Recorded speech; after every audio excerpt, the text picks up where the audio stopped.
It was close to midnight in Portland, the rain falling in thin, silver threads against the windshield of the ambulance. Julia Dawson sat in the passenger seat, her gloved hands resting on her knees, waiting for the next call that might or might not come before her shift ended. Portland nights were quiet in that uneasy way, sirens fading somewhere far off, the city glistening under the mist. Then the radio cracked to life. Unit 47. Respond to a medical emergency. Artemis Country Club, NW Skyline Boulevard. Possible anaphylaxis. Adult male, conscious but deteriorating. Julia's body reacted before her mind did. "Copy that en route," she said, nodding to Vasily, the driver.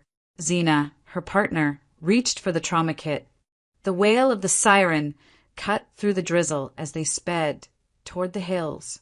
By the time they arrived, the club's parking lot was a maze of luxury cars, headlights reflecting off puddles. Inside, laughter and music spilled from the ballroom, a live band still playing despite the panic at one of the tables. A man in a tuxedo was slumped forward, his face swollen, gasping for air while a woman screamed for help. Julia dropped to her knees beside him. "Epinephrine. 1 milligram IM," she said firmly. Zina prepped the injection. Julia steadied the man's arm, and the needle sank in. Oxygen. 10 liters, mask on. Within moments, color returned to his cheeks, the wheezing eased. "Good," Julia murmured, checking his pulse. "We'll transfer him for monitoring. But he's stable." Applause rippled through the crowd, a tense kind of relief. Julia stood, peeled off her gloves, and turned to find the event organizer, then froze. Across the dance floor, near the dais, stood the groom. He was tall, wearing a black tuxedo and a small rose pin to his lapel. The soft lights from the chandeliers caught his profile. Sharp and familiar, too familiar. Julia's heart stopped for a beat. She knew that face. The same dark hair. The same curve of a smile she'd memorized years ago. "David!" she whispered, her voice barely audible. The man's eyes flicked toward her, confusion crossing his features. "I'm sorry," he said, polite but distant. Her throat tightened. "David Miller, it's me, Julia." A murmur rippled among the guests. The bride stiffened. The man shook his head. "You're mistaken. My name is Eric Miller." "No," she said, quickly desperate. You have the same birthmark behind your right ear. Enough." The deep, authoritative voice cut through the air. From the head table, an older man rose, Richard Montgomery, father of the bride. His face was red with anger. "This is a private event. Get her out of here." 2 security guards stepped forward. Julia tried to explain, but the words came out tangled. He looks exactly like out," Montgomery snapped. They escorted her toward the exit as guests whispered behind their hands. Julia's cheeks burned as she stepped back into the rain. The ballroom doors shut with a dull thud, sealing the music inside. She stood there for a long moment, soaked and trembling, watching the reflections blur in the puddles. Maybe it was exhaustion. Maybe it was madness. But she knew what she'd seen. The man inside wasn't just a stranger. He was the ghost of a love she'd buried years ago. The rain hadn't stopped when Julia returned home. Her apartment, a small second-floor unit near St. John's Bridge, smelled faintly of coffee and antiseptic. The city lights shimmered on the wet pavement below, casting ripples of gold against her living room wall. She tossed her damp jacket over a chair and sat down on the couch, too wired to sleep. Murchik, her old tabby cat, stretched and blinked at her from the armrest. Julia reached over, absently running her fingers through his fur. "You wouldn't believe me if I told you," she murmured. The image of the man in the tuxedo wouldn't leave her mind. The same angular jawline, the same quiet smile, even the tiny scar beneath his chin. He wasn't just similar, he was David. But that was impossible. David Miller had disappeared 15 years ago, swallowed by time and silence. She got up and went to the closet. On the highest shelf sat a weathered shoebox wrapped in faded blue ribbon. Julia hesitated before pulling it down. Inside were fragments of a life she had long buried, a small silver ring, ticket stubs from summer fairs, and a stack of old Polaroids. She spread them out on the coffee table. There they were, two young faces frozen in laughter. She was 19, her cheeks still soft, eyes full of trust. He was 20, a guitar slung over his shoulder, the kind of boy who made the world feel wide and full of promise. David had been her first everything. First love, first heartbreak, first lesson in how fragile happiness could be. He was wild and charming, the kind of man who'd race the wind just to feel alive. She was the careful one, always planning, always worrying. They'd met at a campus blood drive, of all places, she as a volunteer, he as a reluctant donor. By the end of the week, they were inseparable, but love that burns too bright never lasts. Jealousy crept in during their second year together. Julia had seen him laughing with a girl from his band, and something in her had snapped. Harsh words were said, apologies came too late, and just like that, he was gone. He moved out of town with his mother not long after.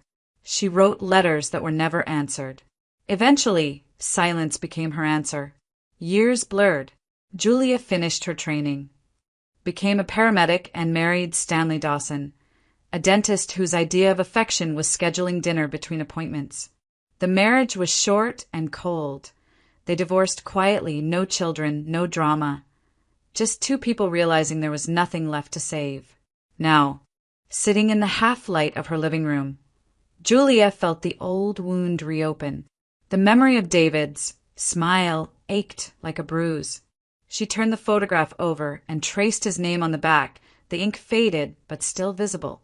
Eric Miller, the groom she'd seen tonight. He had David's face, David's voice, even the same habit of tilting his head when listening. No one could look that much alike by chance. Julia leaned back, the storm outside deepening. Coincidence? Maybe. But something in her gut whispered otherwise. This wasn't coincidence. It was fate, knocking again after 15 long years. The next morning, the rain had finally cleared, leaving the streets of Portland washed clean under a pale winter sun. Julia sat in her car outside the glass-fronted building of Rose Crown Confections, her fingers drumming nervously on the steering wheel. Through the windshield, she could see employees in white coats moving about inside, the sweet scent of sugar drifting faintly from the factory vents. She told herself she only came to clear her mind, to prove she wasn't losing touch with reality. But when she saw the name Eric Miller engraved on the office directory beside operations manager, her chest tightened. This was him, the man from the wedding, the man who looked like David. She inhaled sharply, checked her reflection in the rearview mirror, and stepped out. The receptionist greeted her with polite indifference until Julia introduced herself as a paramedic from the wedding incident the night before. "I just need a few minutes of Mr. Miller's time," she said softly. Moments later, Eric appeared from the hallway. In the light of day, he looked even more like David, his movements, his voice, the easy but careful way he stood. "You're the medic from last night," he said, guarded but not unkind. "Yes," Julia replied, her palms damp. "I'm sorry about the scene I caused. I need to show you something." He hesitated, then gestured toward a quiet corner of the lobby. "All right, but make it quick." Julia reached into her bag and unfolded a faded Polaroid. In it, a younger version of herself leaned against a tree, laughing. Beside her was a man who could have been Eric's twin. Same smile, same eyes, same everything. Eric took the photo carefully, staring at it for a long time. "This looks like me," he said finally, his voice uncertain. "But I've never seen this picture before." "That's because it's not you," Julia said quietly. "His name was David Miller. I loved him. He disappeared 15 years ago with his mother, and I never heard from him again. Eric frowned, still looking at the photograph. I don't have any brothers, he murmured. At least, not that I know of. My parents would have told me. Julia swallowed hard. David had a small birthmark behind his right ear, like a crescent moon. Slowly, Eric lifted his hand, brushing the spot just below his ear. His fingertips found it, faint but there. He went pale. Do you see? She whispered. You can't tell me this is just coincidence. Eric exhaled shakily and handed the picture back. I don't know what to say. I don't remember anything like this. But I'll ask my parents. Maybe there's something I don't know. Julia nodded, her throat tight. Please do. I need to understand what's happening. He looked at her one last time, eyes filled with confusion and something close to fear. So do I, he said softly, then turned and walked away down the corridor. Julia stood there long after he was gone, the faint hum of the candy machines filling the silence. Outside, sunlight reflected off the wet pavement, sharp and cold. Somehow, deep down, she knew this wasn't over. Something long buried was clawing its way back to the surface, and neither of them was ready for what it would uncover. Eric drove home that evening with the image of the photograph burned into his mind. The highway lights stretched into long, pale lines before his eyes, but he barely noticed them. Every word Julia had said kept echoing in his head. The same face, the same birthmark, the same name. None of it made sense. When he stepped into the quiet house on the outskirts of Portland, the smell of chamomile tea drifted from the kitchen. His mother, Helen Miller, sat by the window, knitting a pale blue sweater. She smiled when she saw him, though her hands trembled slightly from age. You're home early, she said. Eric didn't respond right away. He set his coat on the back of a chair and studied her face. Mom, I need to ask you something, he said finally. Helen looked up. What is it? Sweetheart, was I ever a twin? The knitting needles froze midair. For a heartbeat, there was only the sound of the clock ticking above the stove. Why would you ask that? Because someone showed me a picture today, he said, voice tightening. A picture of a man who looks exactly like me.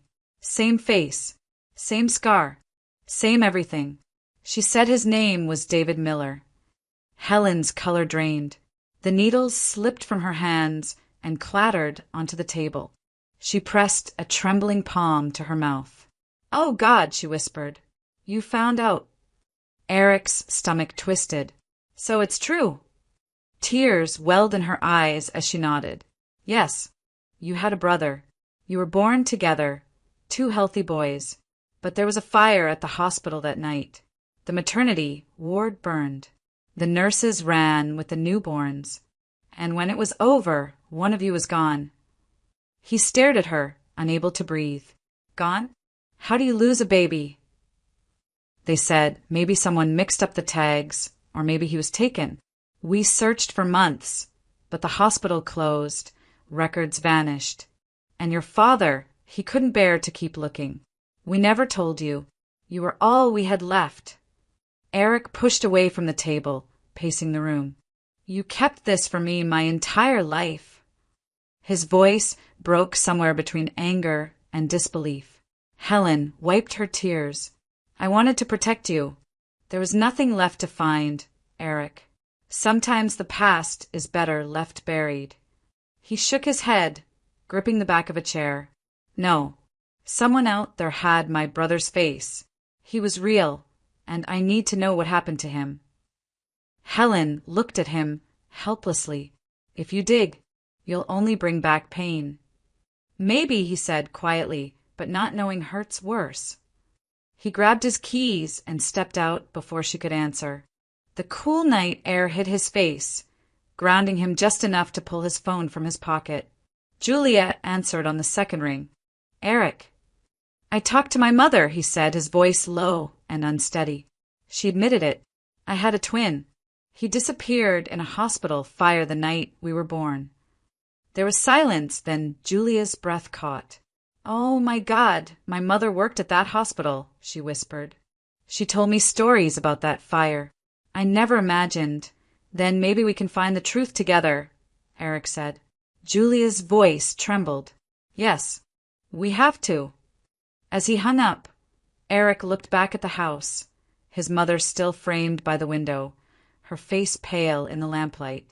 For the first time in his life, he realized how little he truly knew about the family he came from, and how much had been lost in the smoke of that long-forgotten night. 2 days later, Julia sat across from Eric in a quiet cafe tucked between old brick warehouses in the Pearl District. Through the tall windows, the late morning sun reflected off puddles left by last night's rain. Steam curled from their untouched coffee cups, and the air smelled faintly of roasted beans and cedar. Eric's hands were clasped on the table. I asked around, he said quietly. A friend from my company recommended someone, a private investigator, ex-detective. His name's Peter Harlan. Julia looked up, weary but resolute. Then let's hire him. I need to know who David was. What happened after he left? Within an hour, they were sitting in Harlan's office, a small space filled with dusty case files and the low hum of an old air conditioner. The man himself was in his 60s, lean, with sharp eyes and a voice that carried authority.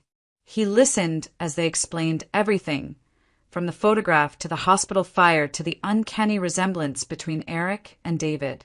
When they finished, Harlan leaned back in his chair. All right, he said. I'll start with hospital archives and birth records from St. Mary's, then move forward from there. Give me a couple of weeks. The waiting felt endless. Julia went through her shifts at Portland EMS mechanically, her mind never far from the investigation. Each time her phone buzzed, her heart jumped. Then, on a gray afternoon, Eric finally called. He found something, he said. They met again at the same cafe, the rain tapping against the windows. Harlan sat opposite them, a manila folder resting on the table. He looked from Julia to Eric, his expression unreadable. I'll be straight with you, he began. The hospital fire was real. Records confirmed twin boys born to Helen Miller that night. One listed as deceased, but there's no death certificate. The second infant was recorded as transferred but without signature. After that, the trail goes cold for years. Then, 15 years later, a man named David Miller appears in Spokane, Washington. Same birth date, same features. Eric leaned forward, his knuckles whitening. That's him. Harlan nodded. He worked as a professional stunt rider, married a woman named Claire Evans. They were known for doing motorcycle shows up and down the coast. His voice softened. Last year, both died in a highway crash near Bend. Drunk driver ran a red light. No surviving parents, no siblings listed. Julia's world tilted. No, she whispered, shaking her head. That can't be. There's more, Harlan said gently. They had a daughter, Emily, 3 years old. She's in the Multnomah County foster system. Julia pressed a hand to her mouth. For a moment, the cafe blurred around her. The hiss of the espresso machine, the murmur of voices, all fading beneath the rush of her heartbeat. David was gone, but a part of him was still here, living, breathing. Where is she now? She asked. Harlan slid a paper across the table, an address, a case number. In temporary care, waiting for placement. If you're serious, you'll need to contact Family Services. Julia wiped her eyes, her voice trembling but firm. I will. Eric reached across the table, his hand steady over hers. We both will. Outside, the rain had stopped. Sunlight broke through the clouds, thin and fragile, but enough to remind them that some pieces of the past were still waiting to be found.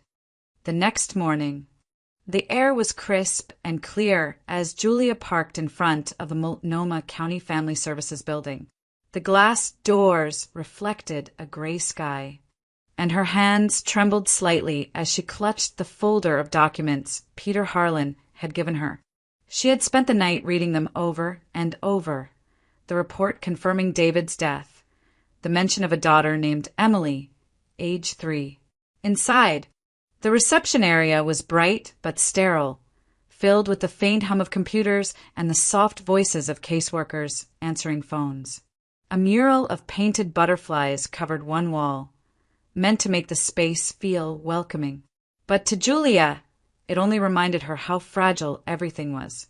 "I'm here to see Emily Miller," she said to the woman behind the counter. "Her case number is—" She fumbled with the paper, her voice trembling. "I knew her father." The woman's polite smile faltered. "Are you a relative, ma'am?" Julia hesitated. "Not legally.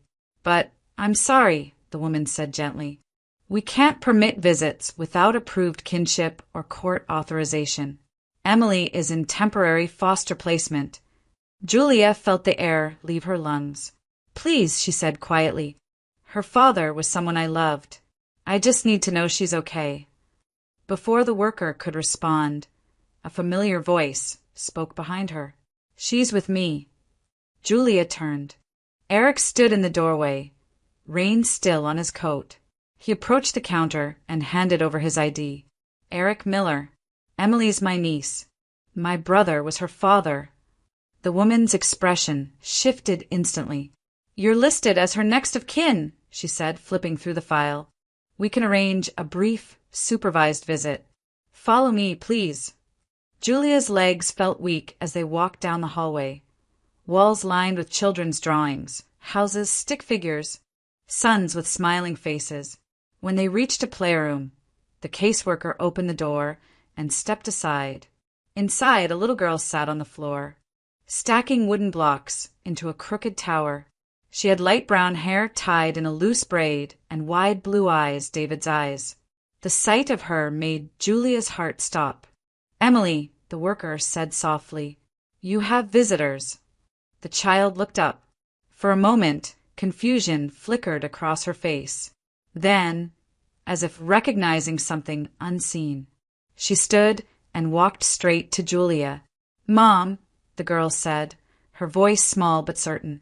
Julia froze, her throat closing. She knelt, hands shaking, and the little girl threw her arms around her neck. Julia felt the warmth of her tiny heartbeat, the softness of her hair. All the air in the room seemed to vanish. Eric turned away, wiping his eyes. Julia whispered, "I'm not your mom's sweetheart, but I promise you're safe now." Emily looked up, smiling, her eyes bright with trust. In that instant, Julia knew this wasn't chance or coincidence. This was David's last gift to her, a fragment of the life they'd lost, returned to her in the form of this child. As she held Emily close, the ache that had lived in her for 15 years began at last to ease. The Montgomery estate stood on the edge of the city, overlooking the Willamette River like a monument to wealth and exhaustion. Olivia Montgomery Miller drifted through its marble halls as if it were a stage, always dressed for an audience that no longer existed. Eric had stopped trying to follow her rhythm months ago. Tonight, she returned home past midnight, perfume sharp with champagne and smoke. Her heels clicked against the marble as she tossed her clutch onto the counter. "Don't start," she said, not even looking at him. "I wasn't going to," he replied quietly, setting down the book he hadn't been reading. "But maybe you should tell me where you were." She laughed, a brittle sound. "At a party, obviously. Where else would I be?" "Every night. Maybe I like people who actually have fun." She turned, eyes glittering under the recessed lights. "You used to. Before you decided you wanted to play the grieving brother." Eric's jaw tightened. "Don't talk about him." "Why not?" "You've been obsessed with that woman since the wedding. Julia. The medic, whatever she is. Do you even hear yourself? You're married, Eric. To me." Her words cut, but the edge of truth in them hurt more. "We were married," he said softly. "In name only. You don't want a home, Olivia. You don't want children. You want noise, lights, attention." She smirked. "And you want tragedy. Maybe you should have married her instead." He rose from the chair. Maybe I should have. The silence that followed was so sharp it rang in his ears. Olivia's expression hardened. You'll regret this. My father. I've already spoken to him, Eric said. He told me if I leave, I lose everything. The cars, the accounts, the business ties. All of it. She crossed her arms. Then you'll crawl back in a month. He met her gaze. No, I'll build something different. Her laugh followed him down the hall. Cruel and echoing. You're nothing without us, Eric. You never were. By the time he reached the garage, rain was falling again. Soft at first, then steady. He loaded a single suitcase into the trunk and drove until the city lights blurred behind him. When he stopped, it was outside Julia's small apartment near St. John's Bridge. The windows glowed faintly against the rain. He stood on the porch for a moment, unsure if he should knock. Then the door opened. Julia stood there in a cardigan, her hair loose around her face, surprise flickering in her eyes. Eric. He tried to speak, but his voice caught. Can I stay here? Just for a while. She hesitated only a second before nodding. Come in. Inside, Emily's toys were scattered across the rug, and the faint smell of cocoa filled the air. Julia handed him a towel, and he dried his hair, watching as she knelt to pick up the blocks. Rough night, she asked gently. You could say that. He managed a faint smile. I think I finally did the right thing. She looked up at him, something unspoken passing between them, a quiet understanding born of shared loss and second chances. Outside, the rain kept falling, steady and relentless. But inside that small apartment, for the first time in years, Eric felt the weight on his chest begin to lift. A full year had passed since the night Eric had shown up at Julia's door. The world around them seemed gentler now, quieter, steadier. The small apartment that had once felt too silent was now filled with laughter, toys, and the smell of pancakes on Sunday mornings. That morning, a letter from Multnomah County Family Services sat on the kitchen counter, the envelope stamped with the word approved. Julia's hands trembled as she opened it, and the moment she read the words adoption finalized, her breath caught. She looked at Eric, tears already forming. She's ours, she whispered. Eric took her into his arms, his voice thick. We did it. She's home for good. Across the room, Emily sat on the floor coloring, humming to herself. When Julia told her the news, the little girl smiled wide and asked, Does that mean I can stay forever? Julia knelt beside her, forever and ever. That evening, they celebrated with pizza and cake, Emily insisting on blowing out the candles herself. It wasn't a grand occasion, just 3 people sitting around a tiny kitchen table. But to Julia, it felt like the world had finally righted itself. Days turned into weeks, and the rhythm of their lives found a natural pace. Julia still worked her shifts with Portland EMS, though less often now, while Eric managed his new job at a small logistics firm. Their world was simple, but peaceful, something neither of them had truly known before. Then, one morning in late spring, Julia woke up feeling different. A dull nausea rolled through her stomach. At first, she dismissed it, too much coffee, maybe the stress of night shifts. But as the days passed, the exhaustion deepened. When she mentioned it to her colleague Zena, the woman raised an eyebrow. You sure it's not something else? Julia laughed, shaking her head. Zena, you know I can't get pregnant. I was diagnosed years ago. Still, Zena said, handing her a small box. Humor me. That evening, after Emily was asleep, Julia stood in the bathroom, heart pounding. 2 pink lines appeared before she could even blink. She sat on the edge of the tub, covering her mouth, tears spilling freely. When Eric came home, she handed him the test wordlessly. He stared at it, disbelief flickering across his face before breaking into pure joy. You're kidding, he whispered. Julia shook her head, laughing through her tears. 16 weeks, she managed. The doctor confirmed it this morning. I don't know how, but Eric pulled her into his arms. His laughter choked with emotion. It's a miracle, he said, over and over, as if the words themselves could make it real. In the doorway, Emily stirred, rubbing her eyes. Why are you crying, Mama? Julia knelt, wiping her cheeks. Because I'm happy, sweetheart. The little girl climbed into her lap, resting her head against Julia's shoulder. Eric wrapped his arms around them both. For the first time in years, Julia didn't just feel whole, she felt chosen. As if life had finally returned everything it had once taken away. The afternoon light filtered softly through the trees of Forest Park, scattering golden flecks across the moss and ferns. Julia pushed the stroller along the winding path, her fingers lightly brushing the handle while the sound of birds echoed through the cool, pine-scented air. Beside her, Eric carried a thermos of coffee, and Emily skipped a few steps ahead, her laughter breaking through the quiet like sunlight through clouds. The world felt slower now, gentle, deliberate. For the first time in a long time, Julia wasn't thinking about what she'd lost, but about everything she'd found. Inside the stroller, baby Matthew stirred, tiny fists waving beneath his blanket. Emily peeked over the edge and giggled. He looks like my doll, she said proudly, but he's louder. Eric laughed. Let's hope he doesn't take after me then. Julia smiled at them both, her heart swelling with something too big to name. The last few months had been a blur of sleepless nights, bottles, and bedtime stories, but none of it felt like a burden. Every cry, every small hand reaching for hers, it all felt like home. They reached a clearing overlooking the river. Julia stopped to take it in, the water shimmering below, the city's skyline distant and soft in the afternoon haze. Emily climbed onto a nearby rock, spreading her arms.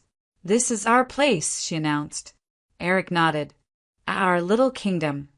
Julia leaned into him, her head resting against his shoulder. Who would have thought, she whispered, that something so broken could turn into this? Eric squeezed her hand. Sometimes life doesn't take away. It just rearranges things until they fit again. A gust of wind rustled through the trees, carrying with it the faint laughter of other families nearby. As Julia turned, her gaze caught on a familiar figure standing at the edge of the trail, a tall man in an expensive coat, silver hair glinting in the light. Richard Montgomery. He stood motionless for a moment, watching them. The confident posture that had once filled boardrooms and ballrooms seemed smaller now. Fragile in the face of what he saw, a man he'd dismissed, holding everything money could never buy. Their eyes met briefly. Julia gave a polite nod. Richard's gaze softened, and for the first time he didn't look proud or angry, just human. He lowered his head slightly, then turned and walked away. Julia watched him go, her heart unexpectedly at peace. Emily tugged her sleeve. Mama, can we come here again tomorrow? Julia knelt to zip up her daughter's jacket. Of course, sweetheart, as long as you want. As they started back toward the car, Eric adjusted the blanket around Matthew and looked at Julia. She smiled, the fading sunlight warm on her face. In that quiet moment, surrounded by laughter and the rustle of leaves, she finally understood what life had been trying to teach her all along. True wealth isn't measured in numbers, but in the hearts that choose to stay.